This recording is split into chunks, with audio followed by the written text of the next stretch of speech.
Hi there, I'm Sam Moser. If you want to learn how to build your own electrical system for a camper, then you're in the right place. This video is going to cover everything, from what the components are to how to strip, crimp, and connect wiring between all the devices. And finally, how to test and make sure it's all working in the end. The structure of this video is just going to follow along step by step as I built this system and explain what I'm doing and what the components are as I go. In the video description below, you can find a link to a PDF schematic of the electrical system I'm building in this video, and on my website I also have schematics for systems that are both smaller and larger than this one.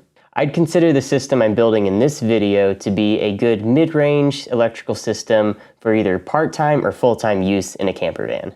The main components are 3 100 amp hour lithium batteries, a 2000 watt inverter charger, and a combined solar and alternator charge controller. If you're interested in building a higher powered electrical system, I'll be releasing a video on that next.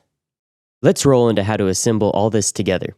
The first thing I did was build this frame that would house all of the components. This video isn't going to cover the construction of that, but the important takeaway is that many of these components are heavy and all of them need to be mounted securely in place, so make sure your frame or enclosure is sturdy. In this setup, the batteries fit in the top tray and the inverter sits below. In this upper right-hand section, we have the combined solar and alternator charge controller, a housing for the solar disconnect breaker, a shunt for the battery monitor, a positive distribution that also acts as fusing for each line, a negative bus bar, and a switch. With everything mounted, we can start adding wires. First, let's wire up the battery bank.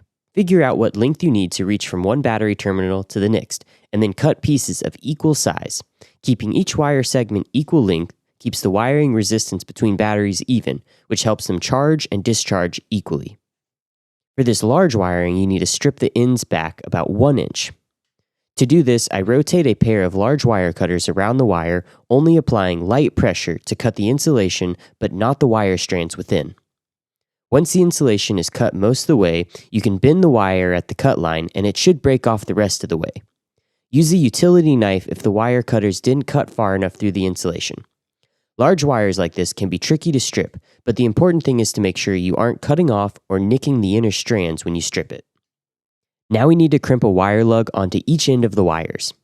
This is a lug crimper. I'll put links in the description below to all the tools I'm using in this video. First, adjust it to match the wire size. Then slide the lug in place and be sure the wire is fully seated in the lug. Then squeeze the arms of the crimper together. Proper crimps are essential to making safe connections. Make sure the wire ends are clean, none of the insulation is under the lug, and that you are compressing the lug the proper amount onto the wire. The last step of each lug is to add a little bit of heat shrink over the exposed base of the lug. While I repeat this process for the rest of the wires, let's talk about wire size and fusing. Generally speaking, you size the wires based on the amount of current that will flow through them, and you select a fuse that is able to protect that size wire. Each section of wiring in our system should have a properly sized fuse to prevent it from overheating and catching fire during a fault or overcurrent event. The wire linking the batteries together needs to be large enough to carry the maximum amount of current that the components will pull. In this system with a 2000 watt inverter, we need 2-aught AWG wire. I have a full schematic available for this system which lists all the wire and fuse sizes used, along of course with showing where each wire connects between components. Link is in the description below. Now we need to prepare a wire that goes from the negative of one end of our battery bank to the shunt, and another from the shunt to the negative bus bar. We'll also do this for the positive side, and we want to try and keep the total wire length for both paths about the same. Here's the full set of wires for our battery connections. Before we connect these wires, let's go over 2 general tips that are just as important as making good crimps on your wire lugs. Make sure that both your connector and your contact points are clean before you put it all together. You can use isopropyl alcohol, denatured alcohol, or electrical contact cleaner for this. The point is you just want to get off any dust, grime, or grease that may be on there and may interfere with having a really good solid connection. The second thing is to use a torque wrench to tighten bolts to the proper specification, and this is going to vary component to component. The torque spec can generally be found in each component's manual, and I'll also list the spec on the screen as we go. I wanted to note this now as sometimes these steps were happening off camera for the sake of not making this video too long, but they shouldn't be skipped. Okay, let's go back to wiring up this battery bank. The 3 batteries are connected in parallel, which means all the positives go together and all the negatives go together. At this time, take extreme care to not short the positive and negative terminals of any batteries, aka don't let a wire or a wrench touch both a positive terminal and a negative terminal. At the terminal where we make our positive connection, we will connect to a terminal fuse holder and fuse, and then it's going to go through a cutoff switch. Here's the terminal fuse holder with a MRBF fuse mounted in it. This fuse protects our battery wiring. Altogether, it looks like this. Let's take note of 2 things. First, the length of our positive and negative runs from the battery terminals through the bus bar connections are roughly equal. Second, the positive connection is made at one end of the battery array and the negative connection from the other end. The shunt, which sits between the negative battery connection and our negative bus bar, is what allows our battery monitor to monitor all the current coming in and out of our batteries so that we can properly see how charged the batteries are and how much power we're using at any given time. I'm going to jump ahead in the footage for a second because there's actually 2 more wires we need to add that I forgot till later in this build. The first connects from the B1 terminal on the battery monitor shunt to one of the positive battery terminals. This wire comes with the battery monitor and is what the monitor uses both for power and to read the voltage of the battery bank. The second is an Ethernet cable so that the shunt can communicate with the battery monitor display. Finally, on this section, we can go through each of these connections with our torque wrench and make sure they are tightened to the correct torque. Next up, let's connect the combined solar and alternator charge controller. I'm using 6 AWG wire for this. All the wiring and fuse sizes can be found in the schematic for this system. The first 2 wires I'm making is for connecting the unit to the positive and negative bus bars. Here I'm running the wires through to determine what length they need to be before cutting off the excess. I will put lugs on these using mostly the same process as I did with the larger wires. First, strip the insulation off the end of the wire. I'm using the same technique as before, but with a smaller pair of wire cutters. Now I can add the lug, adjust the crimper, then crimp it on. Lastly, finish it off with a little bit of heat shrink and repeat for the other wire. I won't show this process for the remaining wires as the steps are the same. Now I'll attach the positive wire that goes from our main fuse block to the charge controller, and then the negative wire from the negative bus bar to the charge controller. Then I'll use some zip ties to tidy and secure the wires. This mounting zip tie below also provides strain relief on the wires. Securing the wires so they can't bounce around is necessary to minimize the chance of wires working their way loose over time due to the motion and vibrations of being in a vehicle. Next up, we'll prepare the connections for the alternator.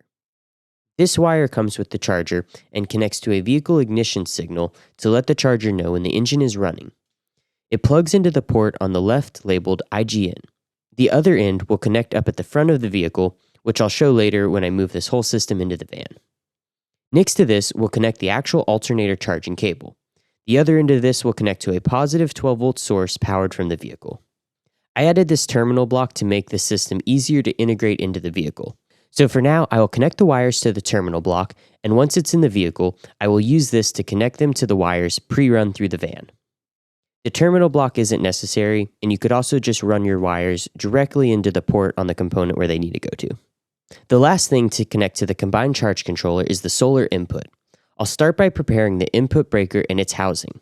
This breaker housing came with these waterproof wire entry glands, but since I'm not putting this in a location where I need it to be watertight, I'm going to use this cable clamp instead for securing the wires as they enter the box.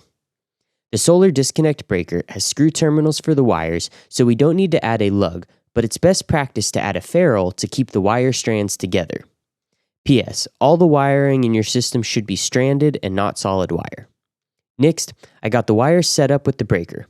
Normally you would run 2 wires in from the top and the other 2 out the bottom, but here I'm going to be running all 4 out the bottom. After all 4 wires were connected, I torqued each screw down to the spec force and then tightened the cable clamp. With the breaker and housing all set up, I situated it back in place. The positive wire coming out of the breaker will go to the PV Plus terminal on the charge controller. The negative wire coming out of the breaker will go to the negative bus bar below the charge controller. The wires coming into this breaker will connect to this terminal block, and from there they will connect to the solar panels on the roof of your camper. Alternately, you can bring the wires from the solar panel directly to the breaker inputs. Snap the cover on the breaker housing, and here's what it looks like. At this point, I can power it up and set the battery type by clicking the Setup button on the left side until the battery LED changes to blue for lithium iron phosphate. If you aren't ready to turn it on and program the battery type at this stage, just make sure you don't forget to do it later. I'll finish out the charger setup by putting the covers back in place. We will test the charging functionality later once the system is connected in the van. This big 2-aught wire will be our chassis ground, which will connect from the negative side of our system to a solid piece of metal on the vehicle chassis. I'll get this end set up now, and later I'll show where in the vehicle I'm connecting this to. In vehicular systems, it's standard for the battery negative to be grounded to the vehicle chassis, or in other words, grounded to the frame. This should generally be done with a wire that is as large as the largest current carrying conductor in the system. Now on to the inverter charger. The main connections are an AC input, AC output, positive 12 volt, and negative 12 volt connection. The inverter charger is what links the AC and DC sides of our system. It takes the 12 volt DC battery power and converts it into 110 volt AC power for standard appliances and outlets. Conversely, it takes the 110 volt shore power and converts it to DC to charge the batteries. A combined inverter charger like this is also able to act as an automatic transfer switch. That means when you're connected to shore power, rather than using the inverter function, it'll take the shore power and pass it directly through to your 110 volt outlets. I'll connect the positive 12 volt input to the positive fuse block with a 250 amp fuse and connect the negative 12 volt input in a third wire, the enclosure ground, to the negative bus bar. Then I'll make the corresponding connections at the inverter side. The third wire is also 2-aught AWG, and it is the inverter's enclosure ground, which bolts to a lug on the outside of the inverter housing. Now I'll clamp these wires down with some mounting zip ties so they are unable to bounce around, and then tighten the nut to a torque of 89 inch-pounds per the inverter's installation guide. Next, let's connect the AC input, which will come from the shore power connector and pass through this AC breaker before going to the inverter's AC input. I'll start with wiring up the breaker using ring terminals. On these terminals, the heat shrink is a little too far up and could get in the way of the connection, so I'll trim it back slightly with a utility knife. Always inspect your connectors and make sure they can make a solid connection without interference. Now I can shrink the sleeve around the wire. For the grounds, I like to make a pigtail since there are 2 wires that need to land on a pretty small bolt. To do this, I twist them together and use a butt connector to connect them to a short length of wire with a ring terminal on its other end. It's always a good idea to give your connectors a strong pull or tug to make sure they are securely crimped.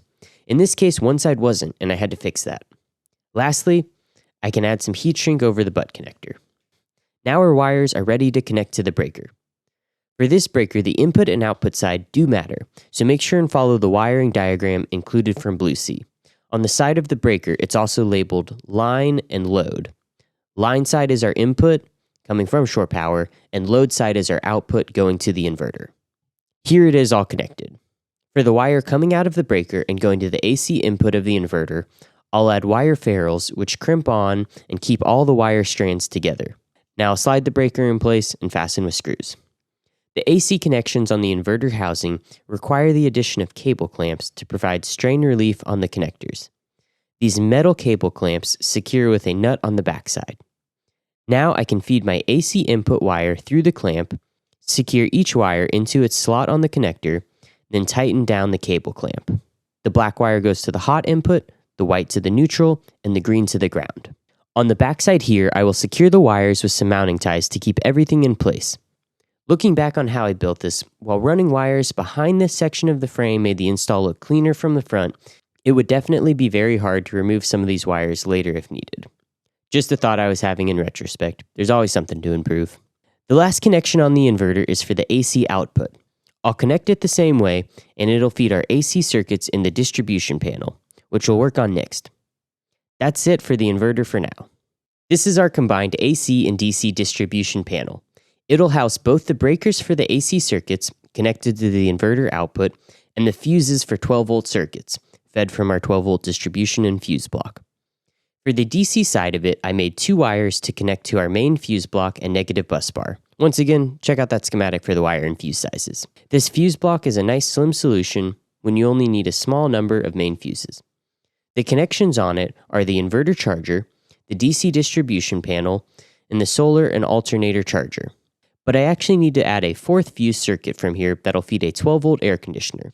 So to do this, I'm going to add a terminal fuse block onto the input connection.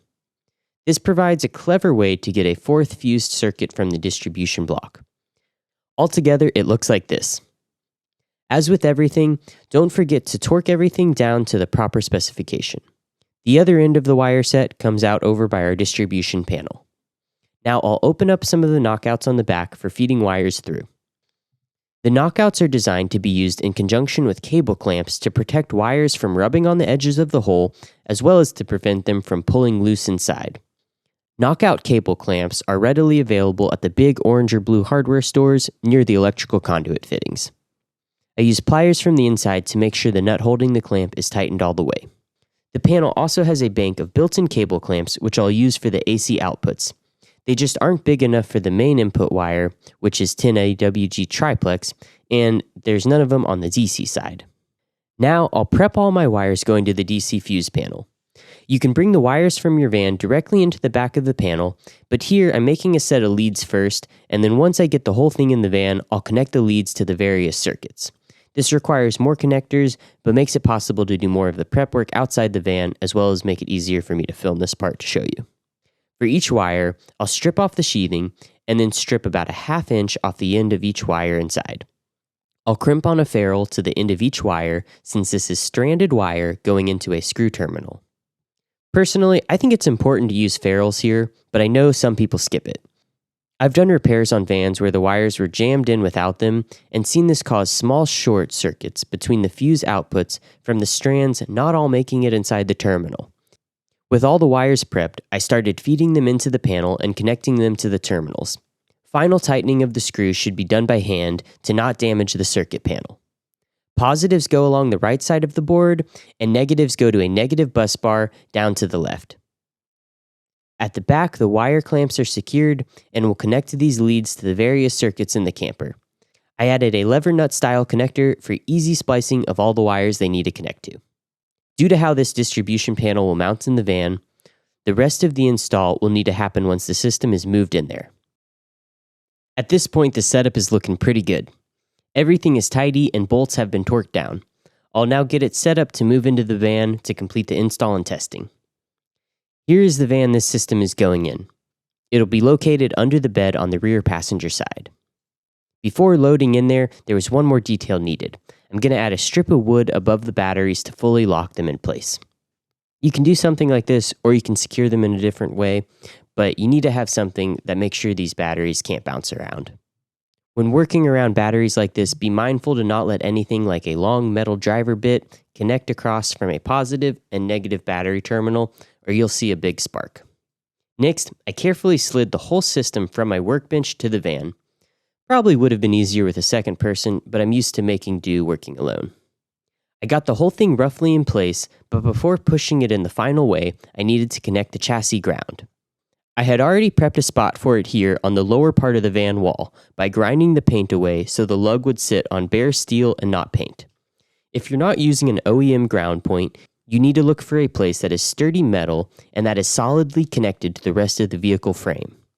Between the lug and the metal, I'm using a conductive anti-oxidation paste to protect from corrosion.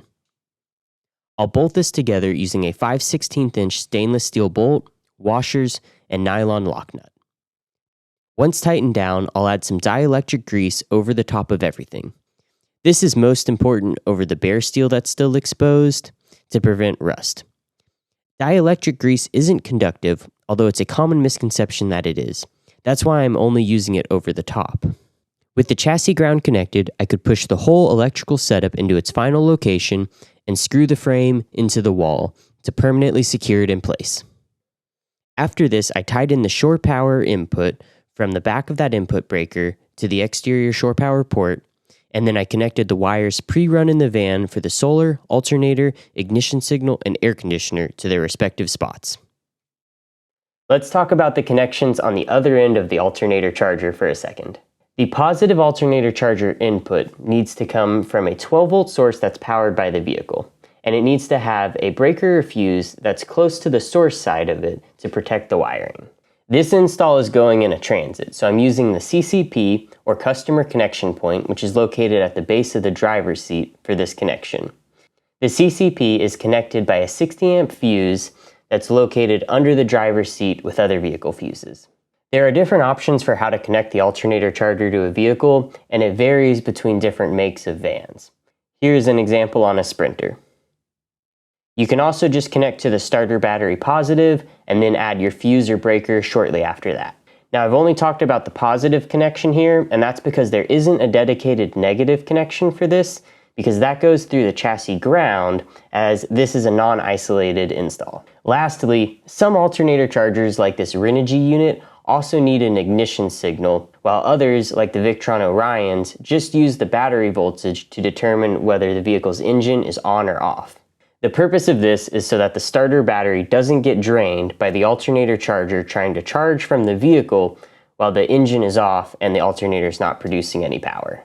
How you connect to an ignition signal also varies on different makes of vans. On newer Sprinters, you can simply connect to terminal 1 on the EK1 connector under the driver's seat base. On newer Transits, it's a bit more complicated. In short, you have to make a custom wiring harness with a relay and connect it to this vehicle interface connector down under the seat base. I'll save a detailed explanation of this process for a dedicated video. Back to the install of this system. This front panel has the battery monitor and inverter remote mounted at the top and the distribution panel at the bottom. Next, I found my DC supply wires, which already had ferrules crimped on, fed them through the cable clamps in the back, and secured the positive and negative wire into the corresponding input terminal. Then I connected my leads from the fuse panel to each of the wires leading to a DC circuit in the van, and that is it for the DC side of the distribution panel. Now I grabbed the bundle of AC wires and found the larger wire, which comes from the inverter output, and fed this through the cable clamp on the back. I made sure there was enough of it inside the box for reaching the breaker and bus bars, and then I tightened the clamp on the back. Then I fed each wire for the van's AC circuits through the clamps built into the box. The wings are a little tough on this, but the wire goes through with a firm push. Be careful with these, as you can only push the wire forward through it and not pull it back out if you feed too much through. The rest of the work will happen from the front of the panel, so I can now screw it in place. At this point, the panel should look like this. First, I'll unscrew this tab at the top and set it aside for now. Next, I'll prep all my wires by stripping the end of each wire and then crimping the ferrule onto each one. Now they are ready to start connecting. The terminal block in the back is for the grounds, so I'll connect each of the green wires here.